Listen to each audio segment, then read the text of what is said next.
지난주에 바울은 두 가지 삶의 방식, 곧 육체를 위해 심는 삶과 성령을 위해 심는 삶에 대해서 얘기했습니다. 육체를 위해서 심는다면 썩어질 것을 거두겠지만 성령을 위해 심는다면 영생을 거둘 것이다 라고 얘기를 했습니다.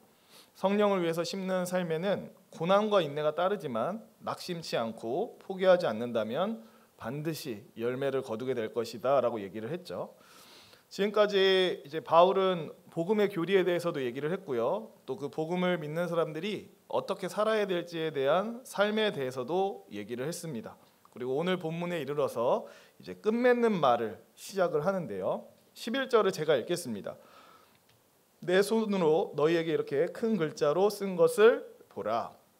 일단 바울은 자기가 이 갈라디아서를 직접 친필로 쓰고 있다라는 것을 강조하면서 이제 마지막 호소를 시작하는데요. 거짓 교사들이 갈라디아 교인들을 꾀려는 진짜 목적이 무엇인지를 밝히는 것에서부터 이 끝맺음을 시작합니다. 우리 12절 말씀 함께 읽도록 하겠습니다. 무릇 육체의 모양을 내려하는 자들이 억지로 너희에게 할례를 받게 함은 그들이 그리스도의 십자가로 말미암아 박해를 면하려 함뿐이라. 이 12절에서 육체의 모양을 낸다라는 것은 이제 할례를 받는다는 것을 다르게 표현한 겁니다. 실제로 그렇죠. 할례를 받으면 신체의 일부의 모양이 이제 바뀌잖아요. 그러니까 이제 육체의 모양을 낸다는 건 할례를 받는 걸 의미하고, 그래서 육체의 모양을 내려 하는 자들은 뭘 의미하냐면 할례를 권하는 거짓 교사들을 가리키는 표현입니다. 이 거짓 교사들이 갈라디아 교인들을 꾀어서 할례를 받게 하려는 진짜 목적이 뭐냐? 그 첫 번째 목적을 12절 하반절에서 얘기를 하는데요. 그리스도의 십자가로 인한 박해를 면하기 위함이다라고 얘기를 합니다. 이 자리에 계신 성도님들이 이제 사도행전을 많이 읽어보셔서 아시겠지만 바울이 복음을 전하는 곳마다 이제 누군가가 계속 바울을 쫓아옵니다. 누가 쫓아오는지 아시나요? 극성 유대교인들이 계속해서 바울을 쫓아와요. 왜냐하면 그들에게 있어서 기독교는 박멸해야 될 이단이었기 때문에 그렇게 계속 바울을 쫓아다녔죠. 거짓 교사들은 자칭 그리스도를 따르는 사람들이었습니다. 하지만 이들은 기독교를 강력하게 핍박하는 그 유대교에 대항해서 오직 예수를 믿는 것만으로 구원받을 수 있다라고 말하지 않았어요. 왜냐하면 오직 예수를 말하는 순간 그들도 바울이 받았던 것처럼 거센 핍박을 받을 것이 분명했기 때문에 그렇습니다. 그래서 그들은 핍박과 고통을 피하기 위해서 유대인의 징표인 할례를 수용했고요. 그리고 예수 그리스도의 복음을 희석시켜 버렸죠. 그러니까 그 거짓 교사들은 유대인들한테 핍박을 당하지 않았던 겁니다. 왜냐하면 우리는 할례 받은 사람들이야 라고 하면 핍박을 안 했으니까요. 이런 것과 비슷한 현상이 사실 오늘날도 좀 일어나고 있습니다. 예컨대 기독교는 오직 예수의 복음을 말하고 있습니다. 예수 외에 다른 구원받을 만한 이름을 하나님이 주신 적이 없다라고 우리는 얘기를 하죠. 근데 요즘 같은 시대에 이렇게 말하면 주변에서 사람들이 좋아하나요? 오늘날 같이 너도 맞고 나도 맞다, 참된 진리란, 절대적 진리란 존재하지 않는다라는 시대 사조 속에서는 이런 식으로 얘기하면은 좋은 반응을 얻기가 어렵습니다. 따가운 눈총 받기 쉽고요. 너희는 정말 꽉 막혔다, 편협하다라는 비난을 듣기에 딱 좋습니다. 그래서 어떤 사람들은요, 자기 자신이 그리스도인이다라고 말하면서도 주변으로부터 비난과 손가락질을 당하는 것을 피하기 위해서 막 이런 식으로 말하는 사람이 있을 수 있어요. 꼭 기독교에만 구원이 있는 건 아니고 사실 따지고 보면 모든 종교는 하나야, 막 이렇게 얘기하면서 자기는 기독교인이다라고 하면서도 이런 식으로 복음의 메시지를 희석시키는 사람들이 있습니다. 사람들한테 미움받는 게 싫어서, 배척당하는 게 싫어서. 이게 과연 옳은 걸까요? 복음의 메시지에 무언가를 섞는 순간, 복음의 순수함을 희석시키는 순간, 그거는 참된 복음이 아니라 이제 갈라디아서의 표현을 빌리자면 다른 복음이 돼버립니다. 그거는 구원을 주지도 못하는 복음이자 그 복음을 전해주신 하나님을 경멸하고 모독하는 행위죠. 이 자리에 그런 분들 계시지 않겠지만 행여나 다른 사람들 눈총이 따가워서 꼭 기독교에만 구원이 있는 건 아니고 모든 종교는 하나야, 이런 식의 반응을 하시는 일은 없었으면 좋겠습니다. 이어서 거짓 교사들이 갈라디아 교인들을 꿰어서 할례를 받게 하는 두 번째 목적이 이제 13절에 나오는데요. 13절 말씀을 함께 읽도록 하겠습니다. 할례를 받은 그들이라도 스스로 율법은 지키지 아니하고 너희에게 할례를 받게 하려 하는 것은 그들이 너희의 육체로 자랑하려 함이라. 두 번째 목적이 뭐라고 얘기하냐면 갈라디아 교인들의 육체를 가지고 자랑하기 위해서다. 그러니까 거짓 교사들이 자기 자신의 육체로 자랑하는 게 아니라 갈라디아 교인들의 육체로 자랑하고 싶어 한대요. 이게 무슨 얘기일까요? 갈라디아 교인들의 육체로 자랑하고 싶어 한다? 가능한 많은 갈라디아 교인들을 회유해서 그들에게 가능한 많은 뭘 받게 해요? 할례를 받게 하는 거예요. 그들의 육체를 그렇게 바꿔버리는 거죠. 그리고 우리가 이만큼 많은 사람들을 거느리고 있고 큰 영향력을 끼치는 자들이다라는 것을 자랑하고 싶었던 거예요. 그러니까 자기들을 추종하는 세력, 자신들의 교세, 숫자와 규모를 자랑하기 위한 목적으로 이렇게 접근했다라는 거죠. 하지만 이런 거짓 교사들과 대조적으로 바울은 이렇게 고백을 합니다. 14절을 제가 읽겠습니다. 그러나 내게는 우리 주 예수 그리스도의 십자가 외에 결코 자랑할 것이 없으니 그리스도로 말미암아 세상이 나에 대하여 십자가에 못 박히고 내가 또한 세상에 대하여 그러하니라. 거짓 교사들에게 있어서는 할례 받음이 그들에게 자랑이었고 자신의 행위와 공로가 자랑이었고요. 자신들의 교세, 곧 숫자가 그들의 자랑이었습니다. 근데 바울은 뭐라고 얘기하나요? 내게는 우리 주 예수 그리스도의 십자가 외에는 결코 자랑할 게 없다라고 얘기를 합니다. 그러니까 바울에게 있어서 자랑거리는 오직 십자가 하나뿐이었던 거죠. 바울에게는 예수님의 십자가가 높아지고 드러나는 것 외에는 중요한 것이 없었습니다. 거짓 교사들은 숫자와 교세를 자랑하고 또 세상과 유대교에 잘 보이고 인정받는 게 중요했지만 바울에게는 그게 중요하지 않았어요. 자신의 삶을 통해서 예수 십자가가 높이 드러날 수만 있다면 내가 무슨 욕을 받고 어떤 핍박을 당해도 상관없다라고 얘기를 하고 있습니다. 이러한 바울에게 있어서 세상은 아무것도 아니었어요. 14절에서 그는 이렇게 말하죠.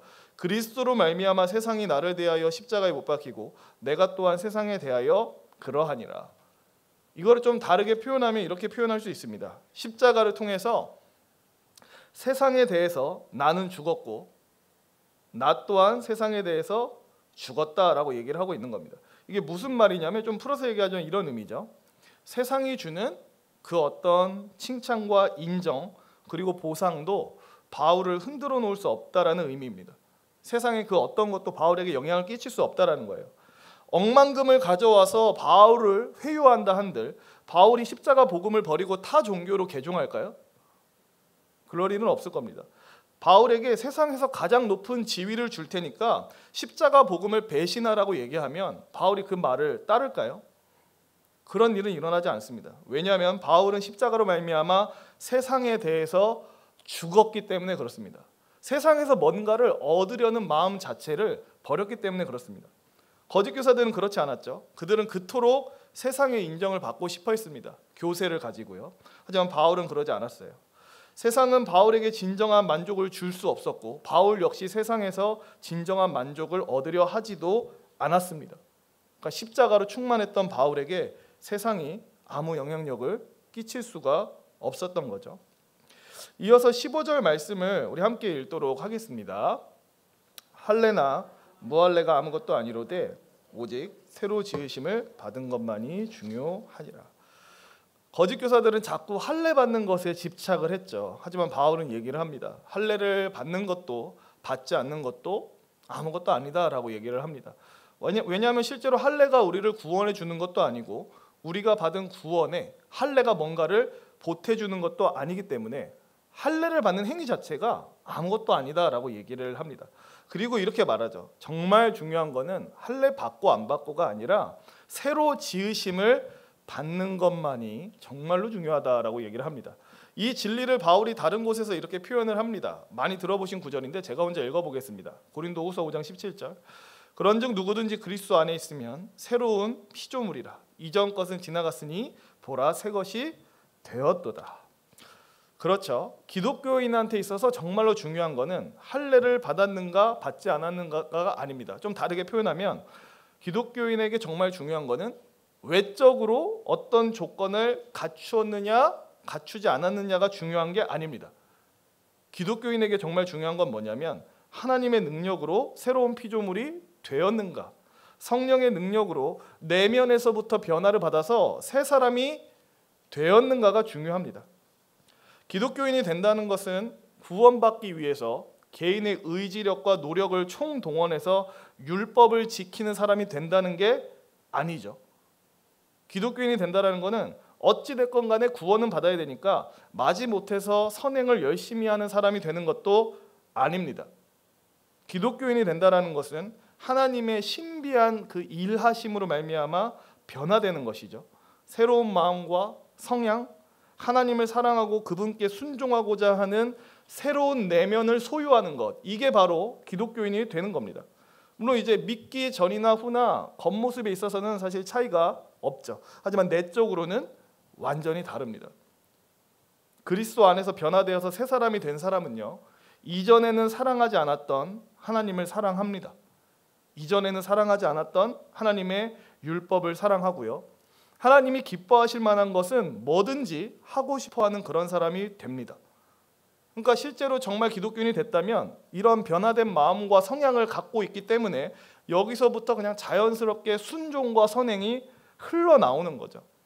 그래서 기독교인은 억압이 아니라 자유함 가운데 살아갑니다.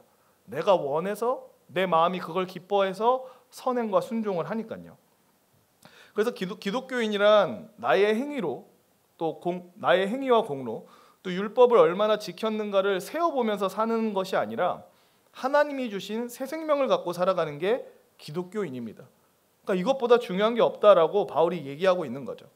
만약에 어떤 사람이 여기서 기독교인의 기준을 뭐 할례나 선행 혹은 종교적 행위와 같이 겉으로 보이는 외적 조건에서 자꾸 기독교인의 조건을 찾는다면 사실 그 사람은 내가 새로운 피조물이 됐다라는 것에 대한 자신이 없어서 그렇게 하는 겁니다. 기독교인의 조건을 자꾸 어떤 행동, 외적으로 보여지는 조건에서 자꾸 찾는 사람은 자기가 새 사람이 됐다는 것에 확신이 없어서 자꾸 그러는 겁니다. 좀 더 얘기를 해보자면 누군가는 예배에 나갈 때요, 그 사람 마음속에 그 하나님에 대한 사모함이 있어서 예배에 나가는 사람이 있습니다. 이건 변화된 사람이죠. 마음속에 하나님을 사모하는 마음이 있어서 예배에 나가는 것. 근데 누군가는 그래도 매주 한번 교회는 나가줘야 기독교인이라고 할 수 있지 않을까라고 생각해서 교회에 나가는 사람이 있을 수도 있습니다. 또 어떤 사람은 교회에서 헌신하고 봉사할 때 정말 하나님을 사랑하고 또 예수께서 핏값을 주고 사신 교회 공동체를 사랑하기 때문에 그 마음에서 우러러나와서 헌신과 봉사를 하는 사람이 있는 반면, 누군가는 그래도 교회에서 봉사 한 개 정도는 해줘야 좀 뭐 기독교인이라고 할 수 있지 않을까라고 해서 하는 사람이 있을 수 있습니다. 누군가는 기독교인으로서의 정체성을 하나님께서 내게 주신 믿음과 내 안에서 일으키신 놀라운 변화에서 찾는 사람이 있고, 누군가는 기독교인으로서의 정체성을 내가 몇 대째 기독교인의 집안에서 태어났고 교회에 나간 지는 몇 년이 됐으며 등 외적 조건으로 내가 기독교인인 이유를 찾는 사람이 있을 수 있습니다. 둘 사이의 차이가 좀 느껴지시나요? 전자는 변화된 마음과 성향을 갖고 거기에서 기반해서 예배를 사모하고 봉사와 헌신을 합니다. 근데 후자는 이 변화된 뭔가가 없는데도 그래도 좀 교회는 나가줘야 기독교인이라고 할 수 있지 않을까? 좀 교회에서 뭔가 봉사와 헌신을 해줘야 기독교인의 명함을 달 수 있지 않을까라는 사람이 있을 수 있습니다. 근데 기독교인이 된다는 건 뭡니까? 진정 기독교인이 된다는 거는 전자, 마음과 성향이 변화돼서 흘러나오는 사람이 진짜 기독교인이다라고 얘기를 할 수 있습니다. 그래서 바울도 얘기하죠. 외적 조건, 할례가 중요한 게 아니라 내적 조건, 그러니까 내면으로부터 새로워져서 새로운 피조물이 되는 것이 더 중요하다라고 얘기를 하고 있는 겁니다. 이어서 16절 말씀 함께 읽도록 하겠습니다. 무릇 이 규례를 행하는 자에게와 하나님의 이스라엘에게 평강과 긍휼이 있을지어다. 바울이 이 규례를 행하는 자에게 평강과 긍휼이 있을 거다라고 얘기를 하는데요, 여기서의 규례는 복음을 가리킵니다. 그리고 규례를 행한다는 말은 이 복음을 믿고 그 가르침에 순종한다는 의미예요. 그러니까 바울은 16절에서 이렇게 질문하고 있는 겁니다. 과연 누가 하나님의 평강과 긍휼을 누리면서 살아갈 수 있느냐에 대해서 묻고 있는 거예요. 어떤 사람이 하나님의 평강과 긍휼을 누리면서 사느냐? 근데 답을 정확히 얘기를 합니다. 자신의 공로가 아니라 예수 그리스도의 공로를 의지하는 사람, 할례와 율법의 행위와 같은 외적 조건을 의지하는 사람이 아니라 오직 그리스도만을 의지하는 자만이 하나님의 평강과 긍휼을 누리게 될 것이다라고 얘기를 합니다. 사람은 본래 하나님을 절대적으로 의존하면서 살아가는 존재로 지음을 받았죠. 이 태초의 인간이 그랬습니다. 하나님을 절대적으로 의존하면서 사는 존재로 지음 받은 거. 근데 선악과를 먹고 반역을 저지른 이후에 인류는 하나님을 절대적으로 의존하는 자리에서 떠났습니다.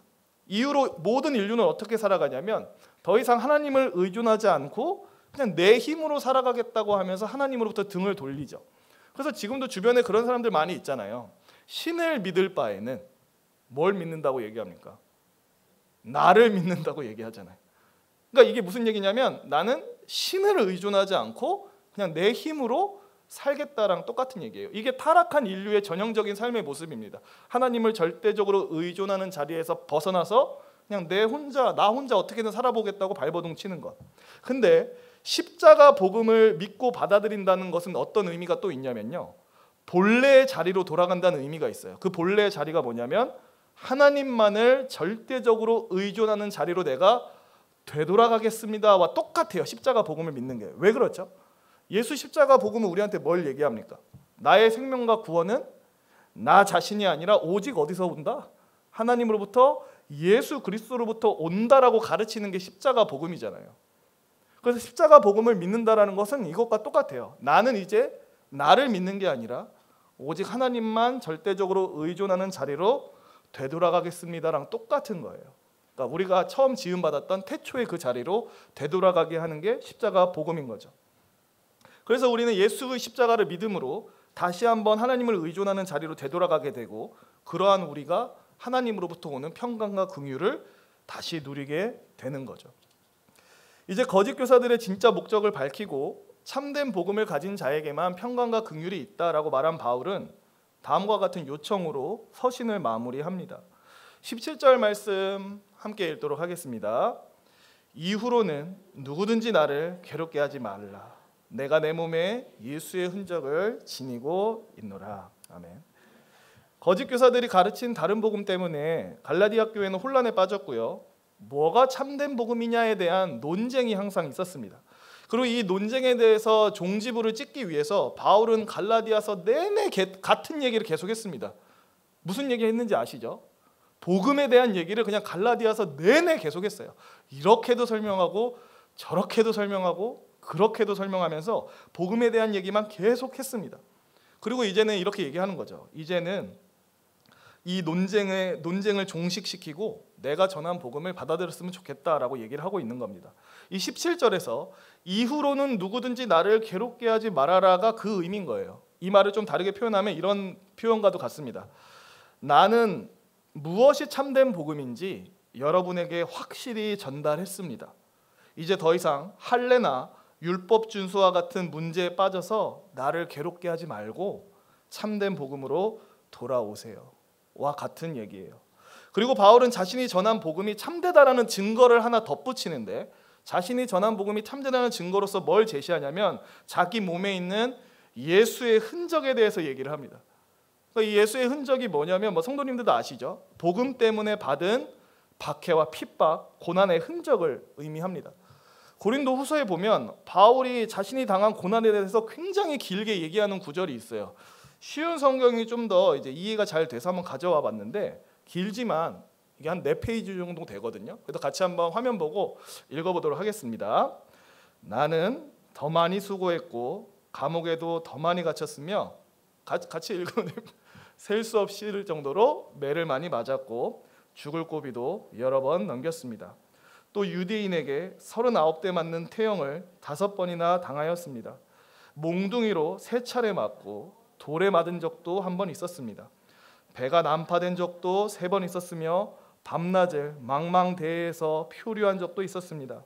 자주 여행을 하는 동안 강물의 위험과 강도들로부터 오는 위험, 내 동족들에게서 받는 위험, 이방인들에게서 받는 위험, 도시에서 당하는 위험, 황량한 광야에서 당하는 위험, 바다의 위험, 또한 거짓 신자들로부터 오는 위험을 겪었습니다. 나는 수고하고 애쓰며 살았습니다. 잠 못 들어 밤을 지샌 적이 여러 번이고 배고프고 목마르고 굶기도 자주 하고 추위에 떨고 헐벗음의 고통도 받았습니다. 바울이 만약 순수한 복음을 지키지 않고 거짓 교사들처럼 타협했다면, 거짓 교사들처럼 복음에 다른 뭔가를 섞었다면 지금 본인이 나열하고 있는 것과 같은 무수한 핍박과 고난을 당하지는 않았을 겁니다. 하지만 바울은 그리스도로부터 받은 복음을 훼손시키지 않고 순수하게 지켰고요. 그는 말로 닿을 수 없는 어마어마한 고난을 당하면서 살았습니다. 물론 우리는 바울을 실제로 본 적은 없지만 만약 바울을 실제로 본다면 어떨까요? 그가 입고 있는 옷을 한번 이제 벗겨서 그의 몸을 살펴보면 어땠을까요? 아마 살이 터지고 아문 흉터들, 무언가에 찔리거나 베었다가 아문 흉터들이 잔뜩 있지 않았을까요? 그리고 막 돌도 맞고 매를 많이 맞았다 보니까 그런 거 있잖아요. 막 머리에 뭐 큰 돌을 한 대 맞아서 혹이 크게 나고 약간 뼈가 이렇게 약간 뒤틀리면 그냥 그 모양이 그대로 유지가 되잖아요. 아마 바울의 몸이 그냥 일반인과 같이 매끈할 것 같지는 않습니다. 몸 어디가 약간 살짝씩 뒤틀려 있거나 울퉁불퉁 튀어나와 있었을 것 같아요. 그리고 하도 고생을 많이 해서 동년배보다 더 들어 보이는 외모를 갖고 있지 않았을까라는 그런 생각을 합니다. 근데 이 모든 흔적, 바울이 갖고 있던 이 예수의 흔적은 그가 소유하고 있던 십자가 복음이 그 어떤 것과도 타협할 수 없는 보배라는 증거입니다. 자기가 사서 고생을 한 거예요. 왜냐하면 내가 갖고 있는 십자가 복음이 타협할 수 없는 보배이기 때문에 내가 매맞고 죽을지언정, 고난을 당할지언정 타협할 수 없다, 포기할 수 없다가 몸에 그대로 다 새겨진 거죠. 그 어떤 것, 심지어 목숨을 잃더라도 포기할 수 없는 존귀함이 복음에 있다라는 것을 그가 확신했기 때문에 그는 그렇게 평생을 고난당하면서 온몸에 예수의 흔적을 가지면서 살았던 겁니다. 갈라디아서가 막 시작했을 때 바울은 경악스럽고 참담한 심정으로 이렇게 운을 뗐었습니다. 1장 6절에 그리스도의 은혜로 너희를 부르신 이를 이같이 속히 떠나 다른 복음을 따르는 것을 내가 이상하게 여기노라. 편지 초두만 하더라도 바울의 마음에는 당혹스러움이 가득했습니다. 그리고 의로운 분노가 가득했죠. 하지만 이제 편지를 마칠 때의 바울의 심정은 조금 달라져 있습니다. 갈라디아 교인들을 향해서 좀 애달프고 안타까운 심정을 담아서 마지막으로 이렇게 인사를 하면서 편지를 끝냅니다. 우리 6장 18절 말씀 함께 읽도록 하겠습니다. 형제들아, 우리 주 예수 그리스도의 은혜가 너희 심령에 있을지어다. 아멘. 형제들아라고 이렇게 따뜻하게 부르죠. 예수 그리스도의 은혜가 너희 심령에 있기를 원한다 하고 이제 편지를 끝냅니다. 갈라디아서를 이제 마치면서 이제 스스로에게 저는 이렇게 좀 질문을 하게 됩니다. 나는 과연 십자가 복음을 제대로 알고 있는가라고 스스로에게 질문하게 됩니다.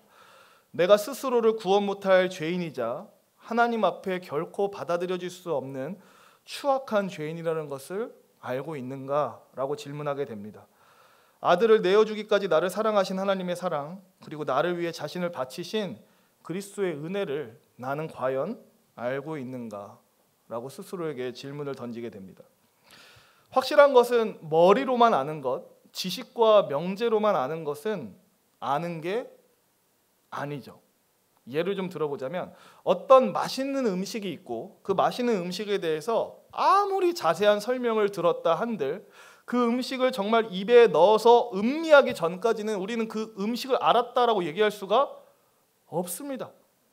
아무리 설명을 들어보세요. 그걸 먹으면 입안에서 막 녹아내리면서 뭐 향이 은은하게 퍼지면서 순간 뭐 바닷속에 들어와 있는 것 같은 기분이 드는데 근데 그걸 진짜 입에 넣어보기 전까지는 그게 뭔지 우리는 모릅니다. 너무나 아름다운 절경에 대해서 다채로운 묘사를 들어서 안다 한들 그 절경을 우리의 두 눈으로 직접 담아서 감탄하기 전까지는 우리는 그 절경을 알았다라고 얘기할 수가 없어요. 마찬가지입니다. 내가 죄인이다라는 성경의 진술을 안다고 한들 우리가 정말 스스로가 토 나올 정도로 역겨운 죄인임을 깨닫기 전까지는 우리는 내가 죄인임을 알았다라고 말할 수 없을 겁니다. 나를 위해 예수께서 십자가에 달려 죽으셨다라는 진리를 안다고 한들 십자가에 달려 죽으시기까지 날 사랑하신 그 사랑을 가슴 터질 듯이 경험하기 전까지 우리는 십자가 은혜를 안다고 말할 수 없을 겁니다. 이 자리에 저를 포함해서 많은 성도님들이 예수님을 처음 만나서 경험했던 첫사랑의 은혜를 갖고 계시죠. 약간 좀 예수님께 좀 미쳐 있었던 그런 시기가 있잖아요. 너무 깊이 빠져가지고요. 근데 애석하게도 또 돌아보면 이런 결론이 나오기도 하죠. 내가 첫사랑을 그렇게 좀 크게 경험했는데 지금의 나는 그 첫사랑이 너무 희미해지고 색이 너무 바랜 것 같다라는 생각이 든다라는 분도 있을 겁니다. 우리가 성탄절에 예수님에 대한 설교만 3번 연속으로 들었어요. 예수님에 대한 설교 3번 연속으로 들으면서 어떠셨습니까? 막 가슴이 뜨거워지셨습니까? 뜨거워져야 정상인데 우리의 마음이 이상하게 예수에 대해서 들었을 때, 십자가에 대해서 들었을 때, 우리를 구원하기 위해서 아기로 오신 예수님에 대해서 들었을 때 이전과 같이 가슴이 떨리지 않는 것을 느끼면 참 참담하다는, 그러니까 저는 좀 성탄절에 기쁜 날이기도 했지만 저 스스로에 대해서 참담함을 많이 느꼈습니다. 이 놀라운 진리에 대해서 크게 감동하지 못하는 나에게 참담함을 느꼈습니다. 여기 계신 성도님들도 좀 참담함을 느끼셨나요? 안 느끼시면 더 좋은데 우린 느끼죠. 그래서 바라기로는 이 자리는 저와 성도님들 모두가 십자가의 복음 더욱더 아는 것을 갈망하기를 소망합니다. 우리의 모든 죄를 씻으시고 의롭다 칭하시며 하나님 앞에 받아들여지게 하는 이 십자가 복음, 모든 율법과 죄의 멍에에서 자유를 누리게 하고 영생과 평강을 누리게 하는 이 십자가 복음을 더 깊이 더 넓게 알고 싶다는 갈망을 품는 저와 성도님들이 되었으면 좋겠습니다. 말씀을 마치겠습니다. 저와 성도님들이 십자가 복음을 더 알고 맛봄으로 말미암아서 오늘 본문의 바울과 같이 십자가 복음만을 자랑하는 인생이 되시기를 소망합니다. 내가 정말 죽을 수밖에 없는 죄인이었고 그런 나를 위해 하나님의 아들이 십자가에 달려 죽으셨다. 이게 정말 사실이라면 그렇죠. 이거 사실 자랑할 수밖에 없죠. 근데 자랑을 하지 못한다는 것은 내가 정말 이거 정말 확실히 믿는 것인가라는 물음표를 들게 합니다. 그래서 바라기로는 이 십자가 복음을 우리가 더욱더 굳게 믿고 더욱 확신하고 자랑할 수 있었으면 좋겠습니다. 동시에 이 십자가만 자랑하기 때문에 나의 행위, 나의 선행, 또 세상 즐거움과 세상 자랑이 나한테 아무것도 아니다라고 말할 수 있었으면 좋겠고요. 세상 그 어떤 것에도 매이지 않는 진짜 자유자, 십자가로 말미암아서 세상에 대해서 죽은 자로 살아갈 수 있었으면 좋겠습니다. 또 우리 모두 예수의 흔적을 지닌 자들이 됐으면 좋겠습니다. 물론 우린 과거의 바울처럼 매를 맞거나 돌을 맞지는 않을 거예요. 그래서 실제로 물리적인 상처가 나거나 흉터가 생길 일도 사실 별로 없을 겁니다. 하지만 이런 건 있을 수도 있죠. 내가 예수 믿느라 굳이 당하지도 않아도 될 고난을 당한 적이 있었다. 내가 예수 믿기를 포기하지 않았기 때문에 사서 고생한 적이 있었다. 어떤 점에 있어서는 내가 예수 믿는 것 때문에 좀 고집스럽게 굴어서 친구가 떠난 적도 있었고 재정적으로 손해본 적도 있었고, 이게 오늘날 우리한테 있어서 예수의 흔적이죠. 그래서 저와 성도님들 모두가 이런 예수의 흔적을 가진 자, 내가 예수 때문에 어려움을 당했어도 이 보배로우신 그리스도를 결코 포기할 수 없었다는 증언이 가득한 그렇게 십자가를 자랑하는 복된 성도님 되시기를 주님의 이름으로 축원합니다. 우리 말씀